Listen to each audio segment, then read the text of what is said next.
Hello. You know what? I'm going to be honest with you. I'm going to level with you. I do not feel well. But here is the thing. The startup news doesn't care how I feel. Startup news does not stop. There's still startup news to be told. So this may not be the highest energy level you've had from me in 2025. My voice may not even hold out for the entire episode, but I am going to do my best to bring you the startup news from this week because you deserve it. That's just how it is. You've had a hard week.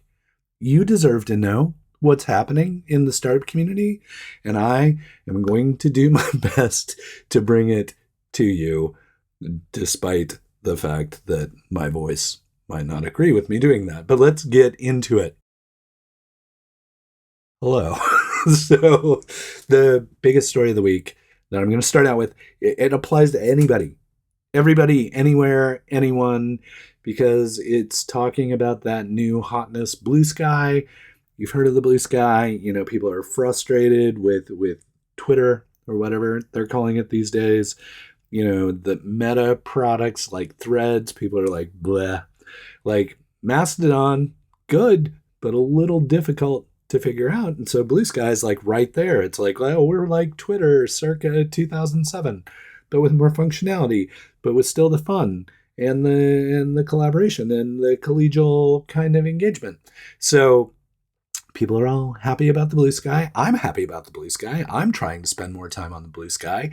If you would like to follow me there, the links are down below. Come hang out with me on Blue Sky. It's a great place to be. It reminds me of Twitter in 2007, 2008. Somewhere around there. I really appreciate it. But I digress. So the reason I'm talking about Blue Sky is, as I've told you before, there is a startup here in Portland that is really pushing the envelope for allowing kind of paid engagement on Blue Sky. So Blue Sky has said, we're not gonna build this stuff. But there's the opportunity to build this stuff, and we have an open platform, so we're going to allow others to build this stuff. And Graze has stepped up, Graze.social has stepped up to just say, okay, we'll build that stuff. So they've been running tests. They've tried some things. People seem to not mind having, kind of promoted content in their feeds. They're enabling more people everywhere to build the feeds they want to see, to really be their own kind of algorithmic thing to determine what content they're getting out of Blue Sky. So that's great. Graze is making that easier. You don't have to be a developer to build a feed. You can just go on Graze and drag and drop some things around and blah, blah, blah, and suddenly you have a feed on whatever you'd want based on the algorithm you decide is most important. And then there are people, there are brands, there are companies, there are folks who are just look, I would like to get in front of those people who like that thing. Can I please give you a little money to get in front of those people on your feed?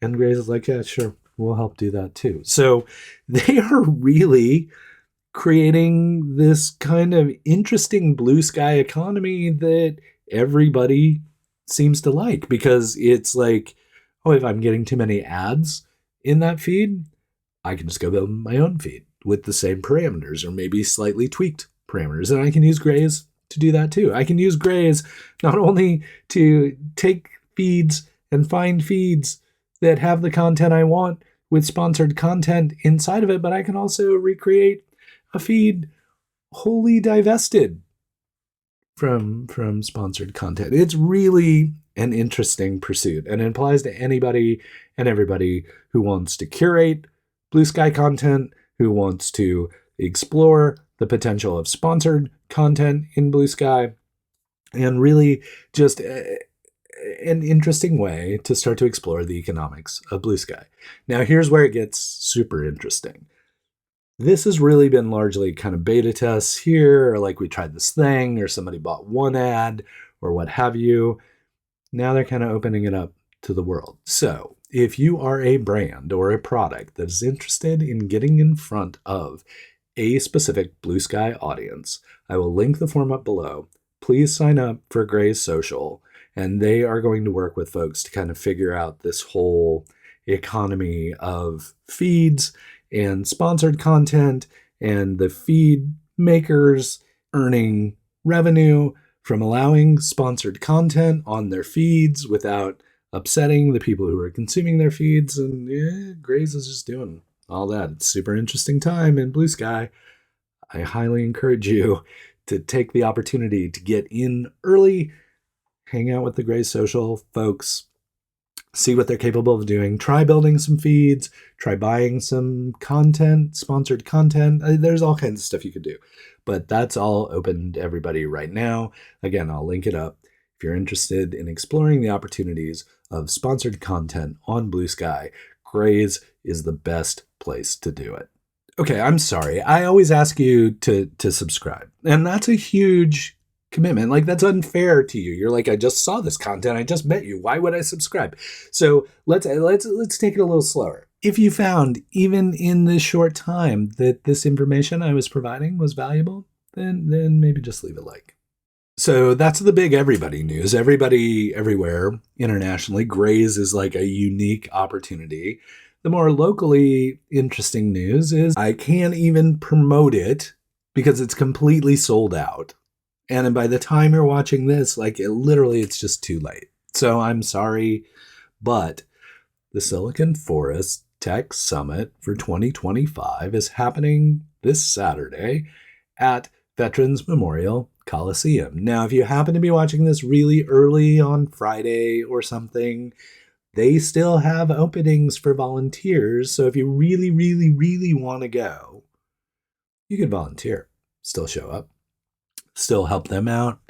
You get into the event, you get to see the stuff, you get to be at a sold out event, which is kind of huge because I think this venue is bigger than their last venue, which was the inaugural Silicon Forest Startup Summit. I'm so sorry.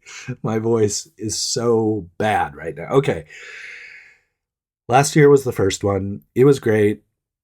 Really amazing. Lots of great speakers, great trade show. I expect this year to be none the different.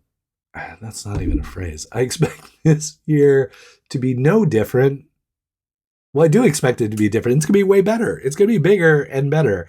And I wish you could be there. But you procrastinated and you didn't get a ticket. So stop doing that kind of stuff when I tell you like 6 weeks ago that this event is going to be a big deal. Get on that. Like, for example, if I say, well, there's going to be a big community event on April 8th and it will probably sell out, go RSVP right now. Like, don't dilly-dally, don't lollygag, don't some other phrase that means procrastinate. Go RSVP, please, when I tell you. That's why I try and tell you early, because I want you to go to this stuff, because I like having you at the stuff. I think it's important you go to the stuff. So please, when I tell you about an event that is happening, go RSVP right when I tell you. Go buy your ticket when I tell you, because I'm just trying to help you. Help me help you. Help me help you get involved in the community, go to amazing, awesome events, and not get stuck on some wait list somewhere because you waited too long to buy your ticket. So, Silicon Forest Tech Summit 2025 happening this weekend. I will report out on how amazing it was and all the people who spoke and all these amazing things and stuff. And I'm sorry you're missing it because you procrastinated on buying your ticket. But you've learned your lesson. Hopefully this pain, this FOMO you're feeling right now because you're not getting to go to the Silicon Forest Tech Summit, maybe that's a lesson, maybe a valuable lesson for you. And because of that, I look forward to seeing you at the next event, because you obviously are going to jump right on it the second I tell you that it's happening, like the April 8th event. You should get your ticket for that now, because I think it may sell out too. And it's free. April 8th event is free. So if you were lucky enough to get a ticket, I'll see you at the Silicon Forest Tech Summit this weekend. And if you weren't, what can I tell you? I'll tell you about this stuff as early as I can. And I hope to see you at an event in the future. Another acquisition in the Portland startup community. Acton Software has been acquired by Bonsai International for $53 million. So there's some details here and there. I'll link up Portland Business Journal and GeekWire. They covered this story. The part that's kind of interesting to me is with the Lytix exit and with the Act On exit, that marks 2 exits in 2025 for Voyager Capital. And if you're not familiar with Voyager Capital, Diane Freeman is the local person from Voyager Capital here. I often refer to her as the true VC here in Portland, but a Seattle-based fund only does priced rounds, so they don't do safes or convertible notes. They only do priced rounds. Sometimes they go early on companies. They went early on Lytix. I'm not sure where they got in at Act On Software, but I just think it's super interesting that 2 of their investments have exited in 2025. So I'm just going to keep watching that portfolio to see who else in the local area, which other Portland startups that Voyager has happened to put capital into. Like, are there other potential exits in the offing? Is there something else interesting in the works for Voyager Capital? So again, Act On found an exit. They were acquired. A lot of the folks existing at Act On will join the new parent company. The parent company is super happy because they're like, oh, we gained a whole bunch of functionality that we really needed. And this was a industry-leading product that we were really impressed with. So all good there. Again, $53 million is nothing to sniff at. I don't know. What's the phrase? I don't remember the phrase. Anyway, so I told you I'm not feeling well. Sneeze. It's nothing to sneeze at. So congratulations to Act On. It's always nice to see Portland companies achieve a liquidity event and to see their investors get money back. And hopefully some of the folks at Act On itself saw some upside from that event, but can't wait to see what continues to happen with the Voyager portfolio in 2025. I'm going to really be watching that closely. So Lytix, Act On, startups exiting. What about when startups are just getting started? Well, that's where folks like the Oregon Startup Center come into play to help those very early stage companies with the help they need, specifically as it's associated with Beaverton. If you're not familiar with Beaverton, it's a suburb of Portland of 100,000 people or so. And Oregon Startup Center, which used to be called the OTBC, which was the Oregon Technology Business Center, they rebranded. They run a project called the Beaverton Startup Challenge, where they take money from Beaverton and local angels and they invest in a cohort of companies year to year. They run that program for a while. Anyway, they're a great example of a city collaborating with the startup community to support startups being built in the region. Oregon Startup Center has announced that their current executive director, Jim McCrate, is getting ready to step down from the leadership position, and so they're on the hunt for a new executive director. So if you are interested in running kind of an acceleratory program, a startup support program, if you think you're the person to take the Oregon Startup Center into the next phase as the new leader, then I highly encourage you to take a look at what the job description entails, what skills you need, and potentially apply for the Oregon Startup Center Executive Director role that is now open. Jim would like to leave yesterday, but Jim will be sticking around until at least the end of June, or at most the end of June, I think is more accurate.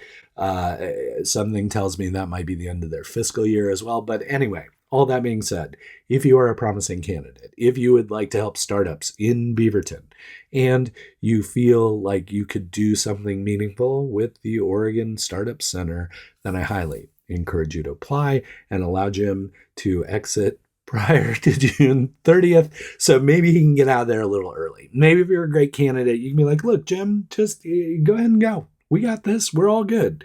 But you got to be good to make that happen. So take a look at the job description. I'll link that up. And please apply for the new executive director position at the Oregon Startup Center. I hope you're doing okay. I hope you're healthier than I am. Hang in there. And until we get the chance to chat again, please keep up the good work.